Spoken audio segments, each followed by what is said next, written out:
Magandang gabi, pambungad sa ating newscast. Mariing kinokondena ng Armed Forces of the Philippines ang muling pambobomba ng China ng tubig sa PCG vessel ng dalawang magkasunod na araw. Habang Philippine Coast Guard hindi naman gagayahin ang ginawa ng China. May balitang A to Z, si Kim Salinas.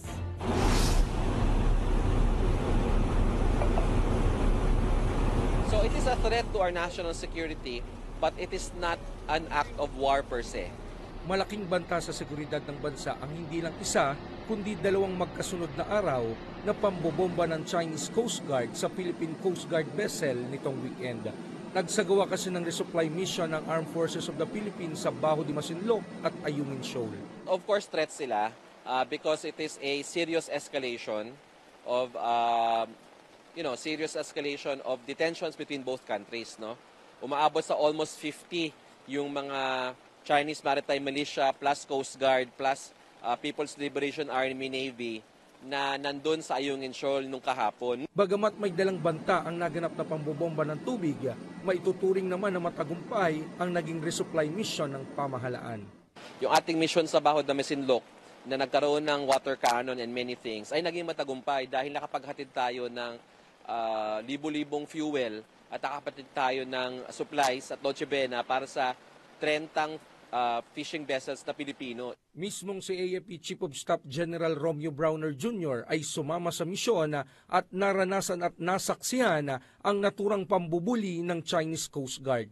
The China Coast Guard wantonly disregarded maritime safety and demonstrated unprofessional behavior starting at 5:53 a.m.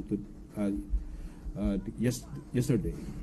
It unleashed its water cannon several times, resulting to engine malfunction of ML Kalayaan. And that is why it has to be towed back to Palawan Port by a Coast Guard vessel. Dagdag pa ng tagapagsalita ng AFP na si Colonel Medel Aguilar na nagdulot ito ng pagkasira ng barko ng bansa. These irresponsible and dangerous actions led to a collision at 6:39 a.m. that damaged one of the posts of Onaisa May 1. Habang iginiit ng Philippine Coast Guard na walang paghihiganting mangyayari sa kanilang kampo at mananatili silang kalmado sa kabila ng mga panggigipit na kanilang nararanasan. We don't need to go down to the level of the Chinese Coast Guard using their water cannon to use it as an offensive weapon and damaging the other vessels. Samantala, kinumpirma mismo ni NEC Assistant Director General Jonathan Malaya na ipinatawag na ng DFA ang Chinese Ambassador to the Philippines ukol sa nangyaring insidente nitong weekend. Ngayong hapon ay ipinatawag ng DFA yung Chinese Ambassador para iparating ang inis ng ating bansa, no? At hingan ng eksplanasyon ang China dun sa nangyari over the past 2 days in Baho de Masinloc and Ayungin Shoal.